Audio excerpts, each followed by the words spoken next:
জেলায় শতাধিক শিল্পী এবার দুর্গাপূজার জন্য প্রতিমা তৈরি করছেন। পূজার সময় ঘনিয়ে আসায় শিল্পীদের ব্যস্ততাও বেড়েছে অনেক। রাত দিন কাজ করে গড়ে তুলছেন দেবী দুর্গা সহ অন্যান্য দেবতাদের প্রতিমা। তাদের সুনিপুণ কারুকাজে যেন প্রাণবন্ত হয়ে উঠেছে প্রতিমাগুলো। তবে এবার বড় মণ্ডপের চেয়ে ছোট মণ্ডপ হচ্ছে বেশি।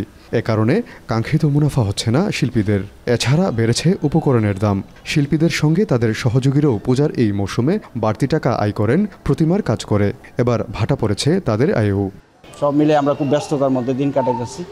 এখন দিনে রাত্রে কাজ করতেছি। মনে করেন কাজের কোনো রাত্র 3টা 4টা আমরা কাজ করি। রেট তো এবার একবারে অল্প সীমিত রেট, যা জায়গা 50 জায়গা 30। তো মনে করুন এটা তো ব্যবসা, তো মনে করুন এটা চলাই তৈব কারখানা। হ্যাঁ, নানা সমস্যার কারণে এবার বড় মণ্ডপের কোনো কাজ পাওয়া যায় না, বড় রেটের কোনো কাজ পাওয়া যায় নাই। প্রতিমা তৈরিতে ব্যবহৃত এঁটেল ও দোআঁশ মাটির দাম গেল বছরের তুলনায় প্রতি ট্রাকে প্রায় 2000 টাকা বেড়েছে। এছাড়া বেড়েছে বাঁশ ও খড়ের দামও।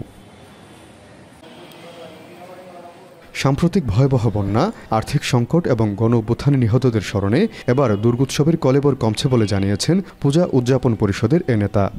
আমার দেশবাসী তো বানবাসী হয়েছে, তা আমার ভিতরে কিভাবে আনন্দ আসবে? আমার দেশের এতগুলো ছাত্র, এতগুলো নিরীহ মানুষ মরেছে, শহীদ হয়েছে, ওটাও তো আমাদের তো ভাই। তাই আমাদের পূজাটা সাত্ত্বিকভাবেই হবে। তবে এরকম আড়ম্বরে যে জিনিসটা লাইট এরকম আমরা এভাবে করব না। ব্রাহ্মণবাড়িয়ায় এবার 528টি মণ্ডপে শারদীয় দুর্গাপূজা অনুষ্ঠিত হবে, যা গেল বছরের তুলনায় 73টি মণ্ডপ কম। 9 অক্টোবর ষষ্ঠীর মধ্য দিয়ে শুরু হবে শারদীয় দুর্গাপূজা। আজিজুল সঞ্চয়, এখন ব্রাহ্মণবাড়িয়া। শিয়া বাটার ও ভিটামিন ই সমৃদ্ধ lily glam beauty soap. Lily, always beautiful.